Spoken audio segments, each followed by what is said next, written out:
Trying to figure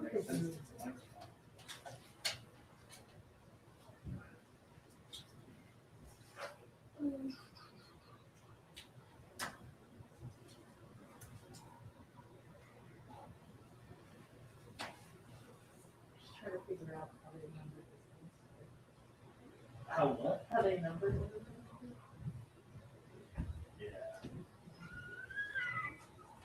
Oh, that one.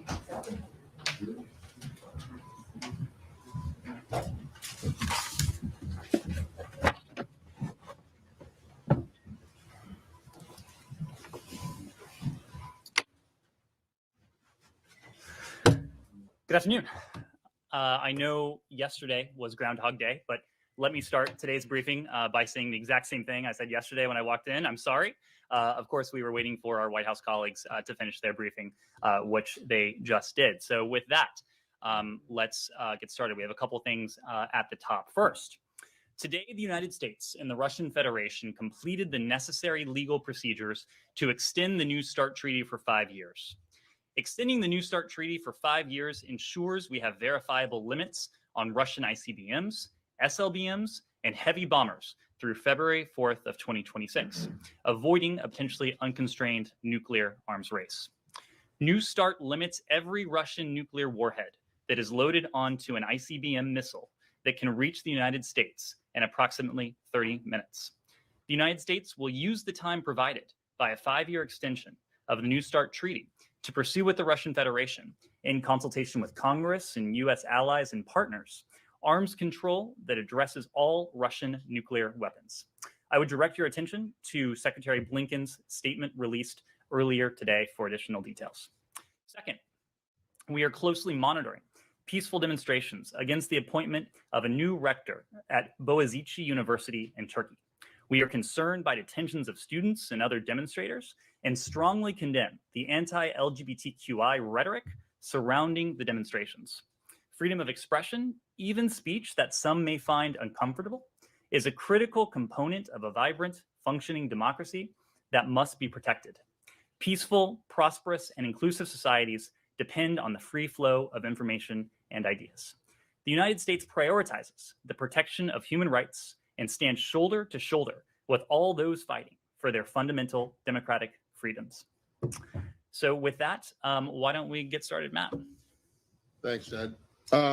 Just on New START,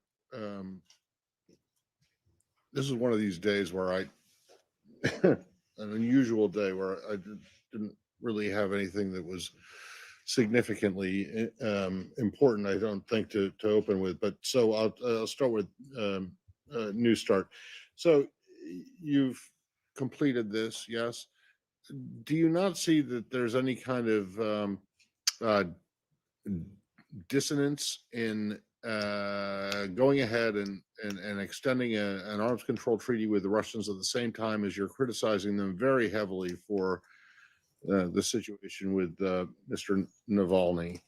And then secondly, and I know you were asked this yesterday about open skies, but also on the INF. I mean, is there any, as you look at arms control with Russia going forward, is there any thought in this administration to trying to return to those? Well, to your first question, Matt, there isn't any dissonance. And the common denominator, the denominator that we are adhering to in this case, are our interests. It is manifestly in our interest to have a full 5-year extension of the New START agreement. You've heard us say this before, but as we engage Russia in ways that advance American interests, as I just said, we can also remain clear-eyed about the challenges that Russia poses. Even as we work with Russia to advance U.S. interests, so too will we hold Russia to account for its reckless and its adversarial behavior. You heard me speak at some length yesterday about the ongoing review that the president, as one of his first foreign policy actions, tasked his director of national intelligence to conduct. But I think the other point, Matt, remains that especially when a relationship is adversarial, having something in place like New START, something that puts those limits on Russia's on important elements of Russia's nuclear program becomes even more important, frankly. When it comes to broader arms control treaties with Russia, You heard me say yesterday that when it comes to the Open Skies Treaty, we're studying the issue. We'll take a decision in due course. But to the best of our knowledge, still, Russia is not in full compliance with the treaty. Obviously, there have been compliance issues with the INF as well. I think the other issue here is that what the New START extension does, it gives us time and space to talk about the broader strategic stability elements, the arms control elements that we would like to pursue. You just heard me say in that topper. We will use the years that a New START extension has provided to us to focus on those very important issues. Okay, and do those, so then, and just to expand it a little bit further into Nord Stream 2 and those sanctions, and when you say you're going to hold Russia to account for Navalny or for other issues, are we talking about more Magnitsky sanctions? I'm not asking you for specifics, but again, what are we talking about? And can you address Nord Stream 2? Sure. And I'm done. So let me start with Nord Stream 2, Section 232 of CATSA, the Countering America's Adversaries Through Sanctions Act, as well as the Protecting Europe's Energy Security Act, are powerful tools that help us advance U.S. government policy. Nord Stream 2 and the second line of Turk Stream are designed to increase Russia's leverage over allies and partners, and they undermine transatlantic security. The United States will continue to work with our allies and our partners to ensure Europe has a reliable, diversified energy supply that does not undermine collective security. That's exactly why you've heard President Biden, even before the time he was President Biden, when he was a candidate, say that Nord Stream 2 is a bad deal.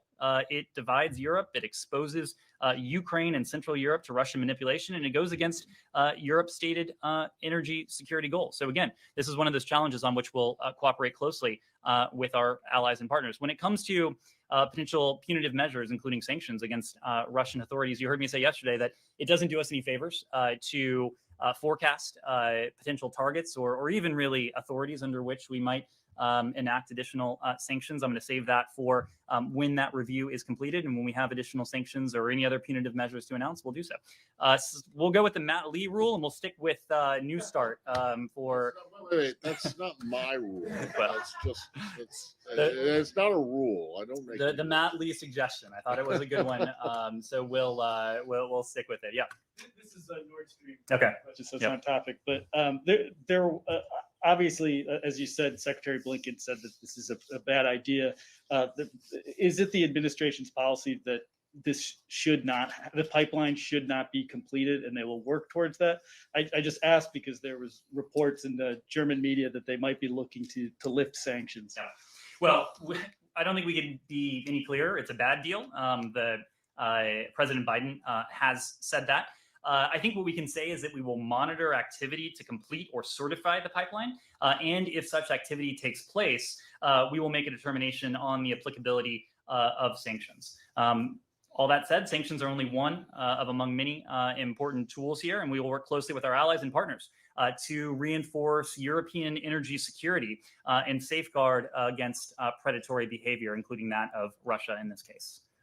Sticking with New START, yes, or Russia. Thank you so much for this opportunity.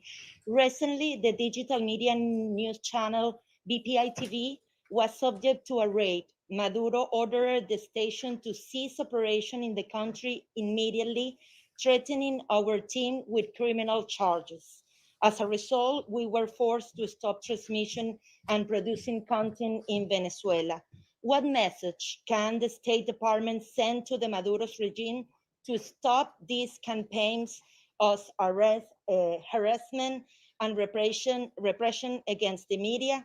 And another question, some nation groups and organizations have said that the only way out of the crisis is to properly resume political negotiation to start a transitional process in Venezuela. We receive information that some people visited Washington, D.C. to try to convince the U.S. of a dialogue process with the regime. Had someone with the State Department participate in a meeting related to this?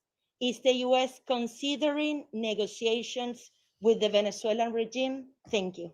Thank you. Well, let me take the prerogative to welcome you to the briefing room. If I'm not mistaken, you are Gabby Peroso of VPI TV, Venezuelan journalist who, as you said, your independent TV station has been shut down by the Maduro regime. So we're very honored to have you here. To your first question, the United States condemns media censorship anywhere in the world. Media freedom is essential to the pursuit of a vibrant democracy and responsive governance. Nicolas Maduro is a dictator. There is no doubt about that. And media censorship is a hallmark of dictatorships. He and those who support him have tried to silence journalists like yourself who report the truth through regime-directed harassment, intimidation, and violence as well. We condemn censorship. We condemn blocking, harassment, and other tactics to stifle independent media voices, including the recent shuttering of VPI TV and harassment of 6 other Venezuelan independent outlets. We support journalists and other democratic actors who are advancing the struggle for democracy in Venezuela. Maduro's continuing media crackdowns severely limit Venezuelans' access to accurate information. As a result, more than 5 million Venezuelans live in a so-called news desert with insufficient access to independent media. I think the broader point here is that only a regime afraid of its own people would engage in such practices. You mentioned our general approach to Nicolas Maduro and his regime. We haven't had a chance to speak to it in this context, so I think it's worthwhile. The overriding goal of the Biden-Harris administration is to support a peaceful democratic transition in Venezuela through free and fair presidential and parliamentary elections, and to help the Venezuelan people rebuild their lives and country. Venezuelans have a right to democracy and a government that promotes and defends it, just like everyone else in this hemisphere. President Biden, you have heard him say this even before he was elected President Biden. He understands the pain that the current crisis in Venezuela has inflicted on the people of Venezuela and their families. Again, Maduro is a dictator. His repression, corruption, and mismanagement have created one of the most dire humanitarian crises this hemisphere has seen.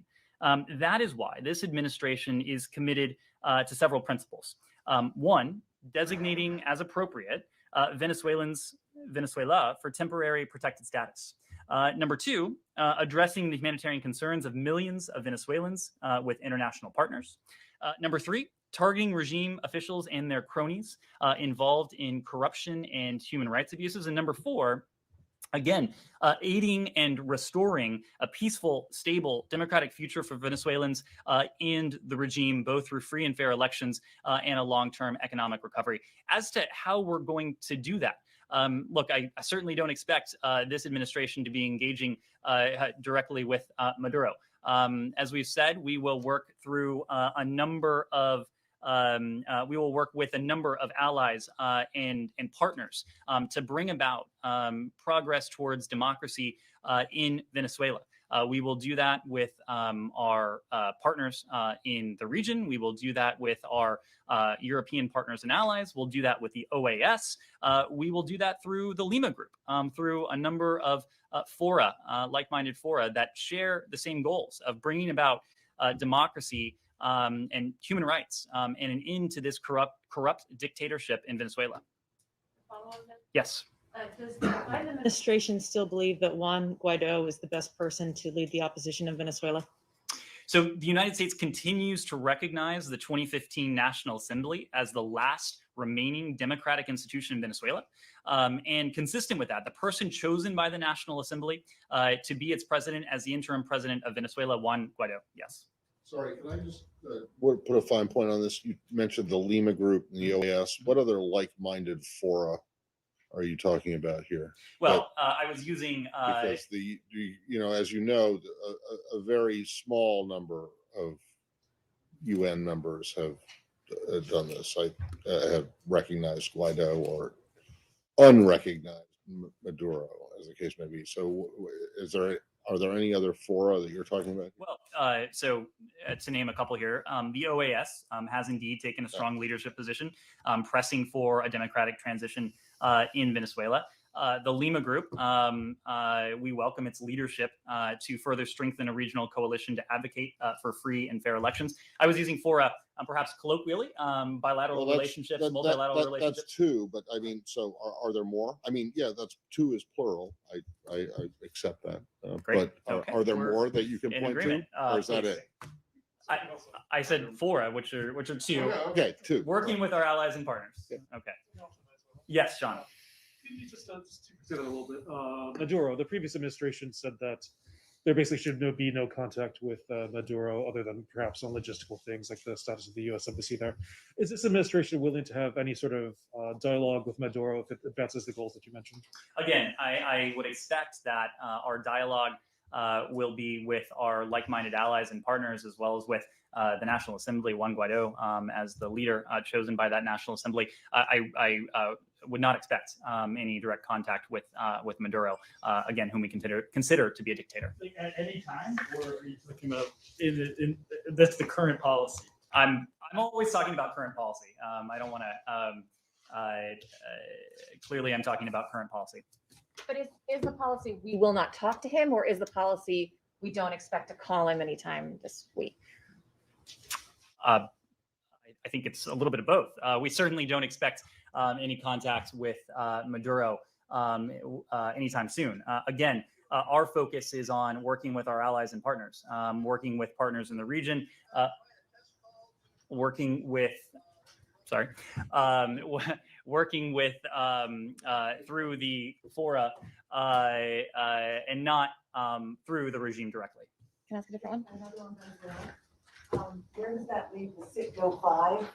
And can you also give us a bit of a backgrounder on the Secretary's comments to families of people like the American veteran who's been taken by a Taliban officer in Afghanistan, et cetera? I would be happy to. So let me start with that second question. And actually, I will offer a little detail that yesterday, as I think we read out, Secretary Blinken held a private video conference with a family of U.S. hostages and wrongful detainees. As we've said, bringing home U.S. citizens in captivity is a priority for this administration. It's also vital that we continue to partner with the families of those wrongfully detained and held around the world. It was a meeting that it was a virtual meeting, of course, but as I understand it, it included a number of families, went for about 90 minutes. The secretary, I know, asked to be briefed on these cases as one of his first acts in office. And as you can tell by the meeting just yesterday, he's prioritized the collective work of this department, including the Special Presidential Envoy for Hostage Affairs, Ambassador Carstens, the work we're doing around the world to see to it that Americans who are unjustly detained are returned to their families and to their loved ones as expeditiously as possible. We've talked to a couple families who are on that call. The feedback was pretty positive. But one of the things that we've heard a couple times is, they're kind of asking what this administration is going to do differently when it comes to trying to get those families released. Are you going to communicate more with the families on the back end? Are you going to deal with intermediaries? Is there something that you can do that your predecessor didn't do to try to bring those people home? Well, look, I think this may be one of those areas where there will be some degree of continuity, of course, when it comes to our efforts to release Americans who are unjustly held around the world. It is telling that Ambassador Carstens served in the previous administration. He's continuing to serve in this one. We think it's important that there be continuity there. And obviously, in his role, he's achieved great success. I know the families have a tremendous relationship with his office. So we're always looking for ways to be better partners to the families. When it comes to various policies, of course, the Department of Justice has a role in that. The National Security Council has a role in that. But when it comes to the office here, the Special Presidential Envoy for Hostage Affairs, Ambassador Carstens will continue to engage daily with the families. I know that he's always on the phone working those cases. I assume when it's safe to do so, he will again be back on the road working those cases around the world as well.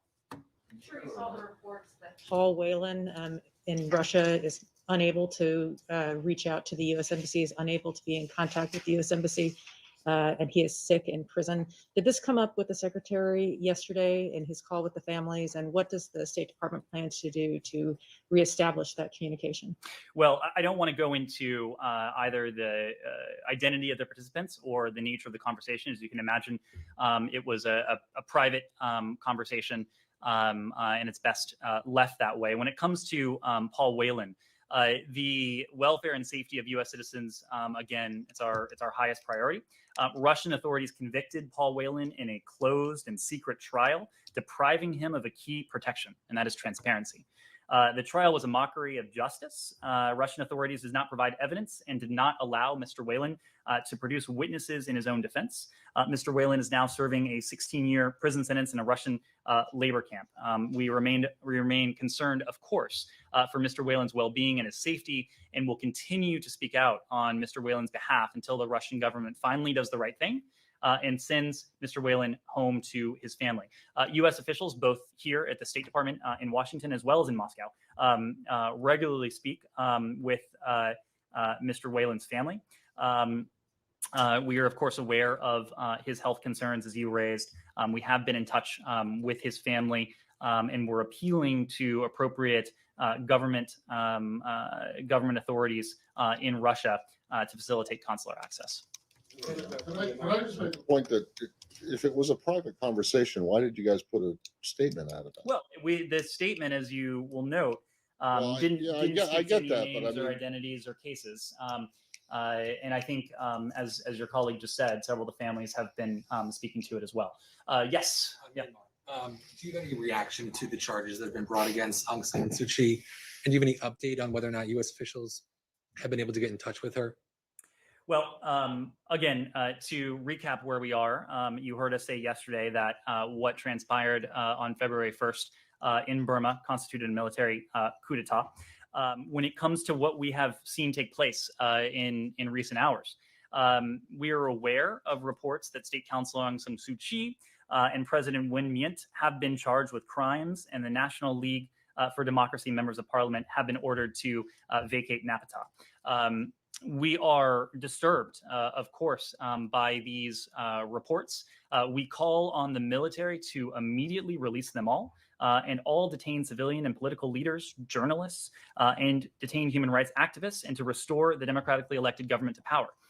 As President Biden has said, the military's seizure is a direct assault on the country's transition to democracy and the rule of law. So has anyone been able to reach her or other leadership in NLD? My understanding is that we have not had that contact. And about the conversation that General Milley allegedly tried to have, according to the Pentagon, what was the purpose of trying to establish that call? I need to refer you to the Pentagon for any questions about what the chairman maybe Just attempted to do. before we move on, have you guys made any decisions, sorry, Nick, about specific aid suspension cuts, or is that still under review? So the review is ongoing. Matt, as you just started yesterday, you are right that we have moved swiftly to assess the facts and do the legal analysis of this case. We came to that designation of a coup in very short order, but that review is ongoing. We'll be guided by our longstanding commitment to the people of Burma and their aspirations for democracy, peace, justice, development, and human rights. Continuing our support for the people of Burma is more important now than ever, even as we determine what additional policy moves may be appropriate for those behind this coup. Yes. Can we go to Iran? Sure. One more? One more on Burma? You just said the continuing support for the Burmese people is more important now than ever. Yep. Have you started a review of whether or not the crimes against the Rohingya is a genocide? So you heard at the time Secretary Designate Blinken speak to note that he would undertake such a review. I don't have any further details to reach out. Secretary Blinken has now been on the job just just a week today. So we're very early. As we have additional details to read out, certainly will. Anything else on You've Burma? confirmed a lot of other reviews, though. Why wouldn't you confirm whether or not you've started this one? I don't have an update. When we do, we'll let you know. Yeah, could you comment on whether you think China is going to be part of an international response on Myanmar, and any efforts that you're doing at the moment to make that happen? And separately but related, there's a delay in the confirmation of your nominee for the US ambassador to the UN. Is that affecting diplomatic efforts to respond to the crisis in Myanmar? Well, on your first question, I was struck by what was in President Biden's statement. I guess it was early yesterday morning. He said the United States is taking note of those who stand with the people of Burma in this difficult hour. We, of course, have been working assiduously around the clock, both here at the State Department as well as in our embassies around the world. Again, as I was saying yesterday, with our like-minded allies and partners to ensure that our response is coordinated and it's appropriate. I'm sure, at least I hope, many of you saw the G7 foreign minister statement on the situation in Burma that came out at, I believe it was 7 a.m. Here in DC. The UK issued it overnight. It was a very strong statement, and that was no accident. It called the events in Burma a coup. It also said, we call upon the military to immediately end the state of emergency, restore power to the democratically elected government, to release all those unjustly detained, and to respect human rights and the rule of law. So very unequivocal there from our G7 allies and partners in this case. To your second question, when it comes to Ambassador Thomas Greenfield, look, if we are going to hold China to account, we need a confirmed ambassador to the UN, a confirmed United States permanent representative to the UN. Ambassador Thomas Greenfield has been sounding the alarm on China for decades now. The Biden administration is prepared to outcompete the Chinese across the board, including at the UN, and it's important that to that end she be swiftly confirmed. Yes. Does the Biden administration support the one China policy?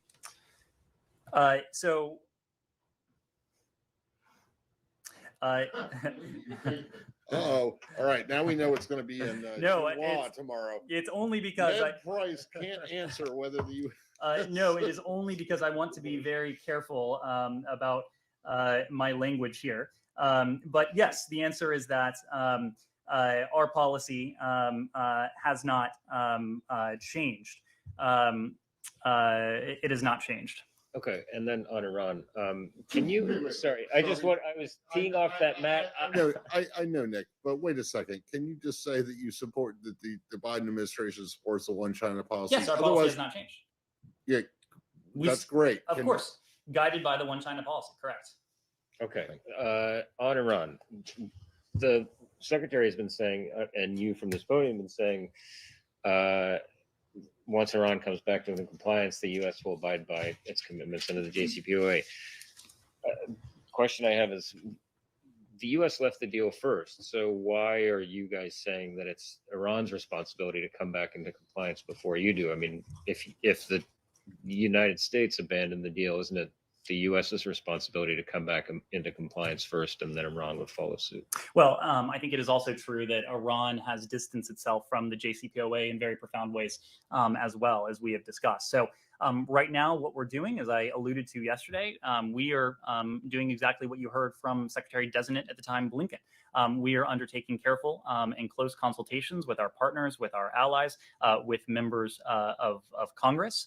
There's been a proposition that President Biden put on the table. I am not out here to negotiate in public with any country, and we're not there yet, frankly.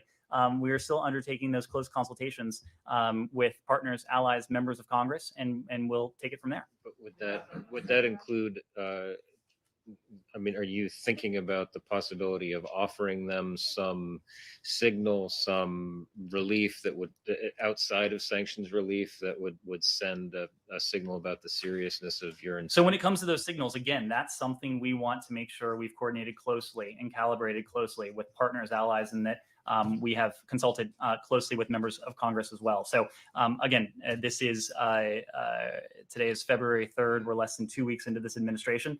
We were serious when we said that we want to undertake those consultations with a range of parties, and that's precisely what we're doing. Is it the administration's view that Iran is about 3 weeks away from having enough enriched uranium for a nuclear weapon? And if so, what is the assessment based on? So any assessment like that would be necessarily classified. I know there have been press reports. I know there was one press report overnight that pointed to a 6-month breakout time. I think what you have heard us say, we've heard us say a couple things.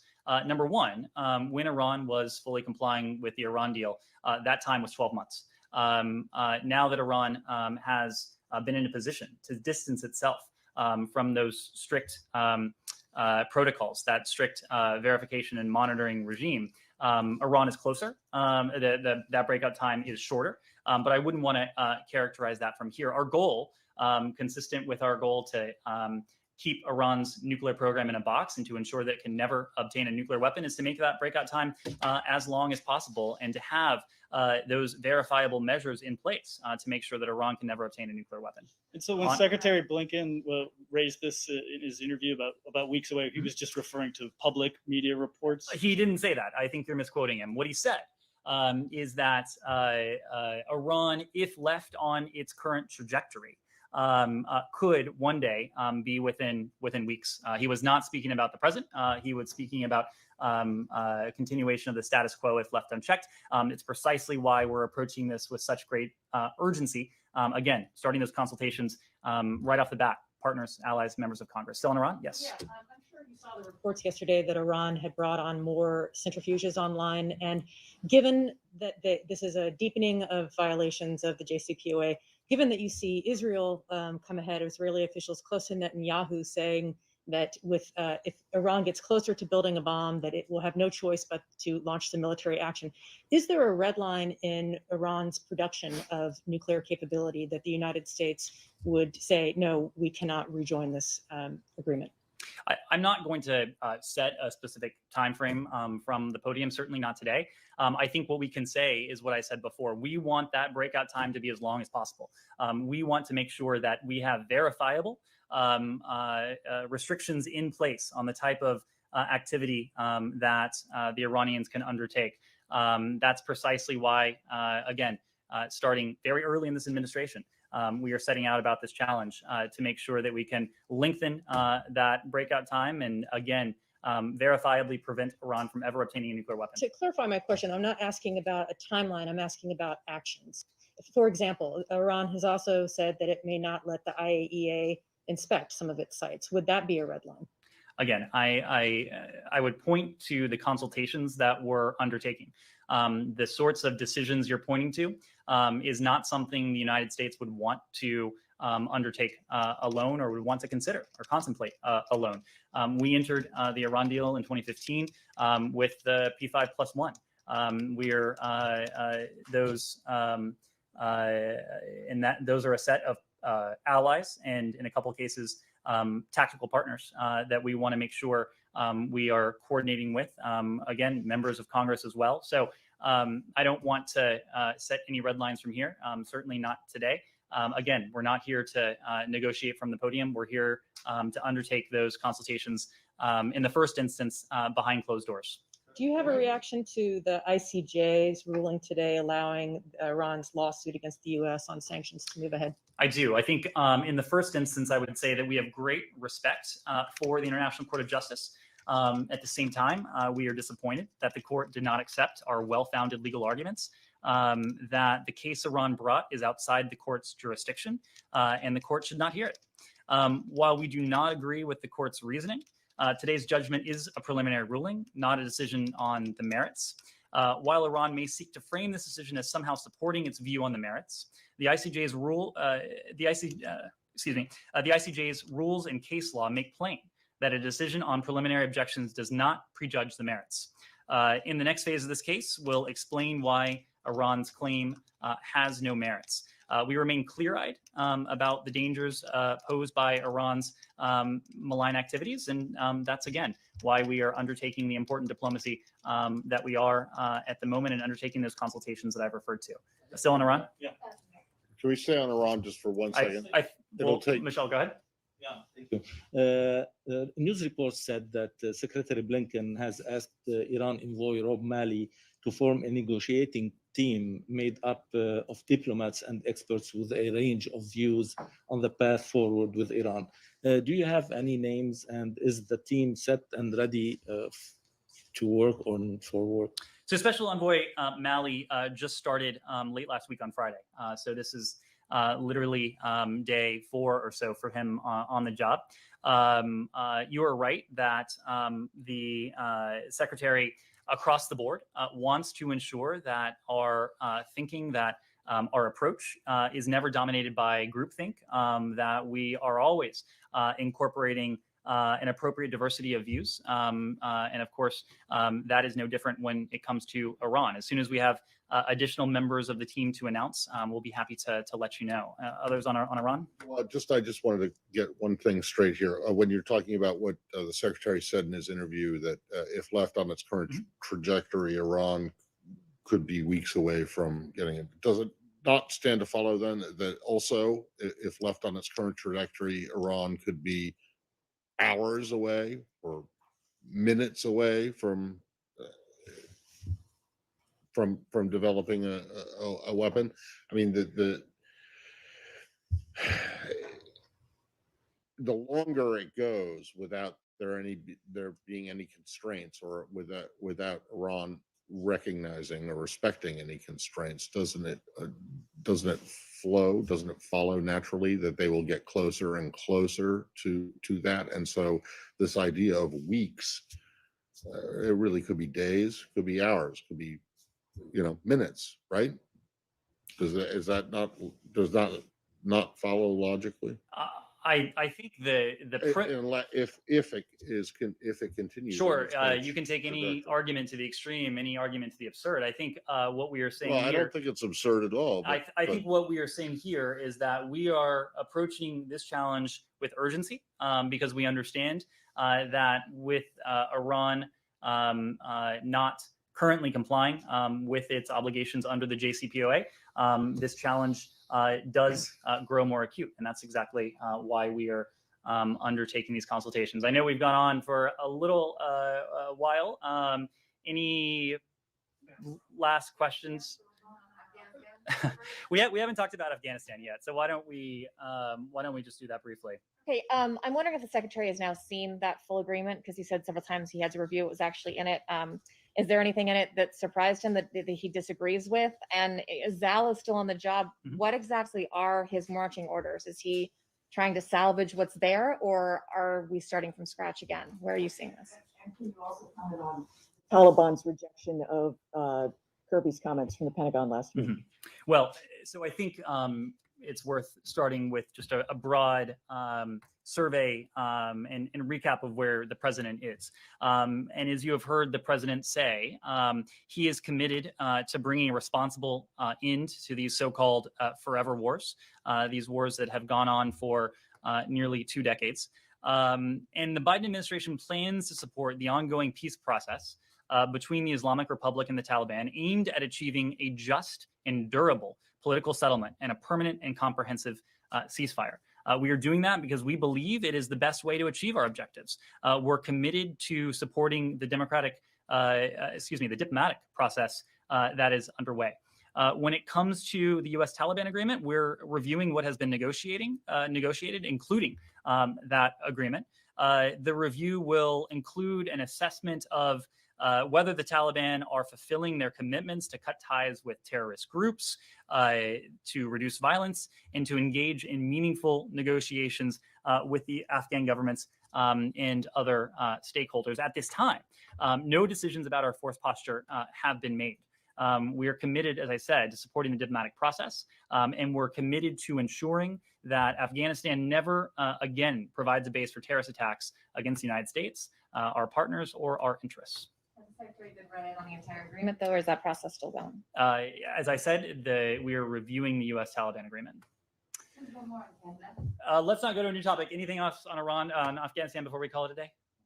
Oh, Canada's a good one. let's just close out in Afghanistan. We are doing this every day. I should say with the caveat that, of course, we have some VIPs coming our way tomorrow. So we may not be able to do this briefing tomorrow. But again, we are going to plan to do this on a routine basis. So the Taliban rejected U.S. criticism that they weren't holding up their end of the Mhm. agreement. Do you need to see them publicly repudiate Al Qaeda, which they have not done so far? Well, our review of what was negotiated with the Taliban includes assessing not just what the group has committed to, but what they have done and what more remains. We've had regular discussions with the Taliban regarding implementation of the counterterrorism commitments that you're referring to, and we'll continue to do so as that diplomatic process continues to unfold. So with that, thank you very much, everyone, and we will see you Friday, if not sooner.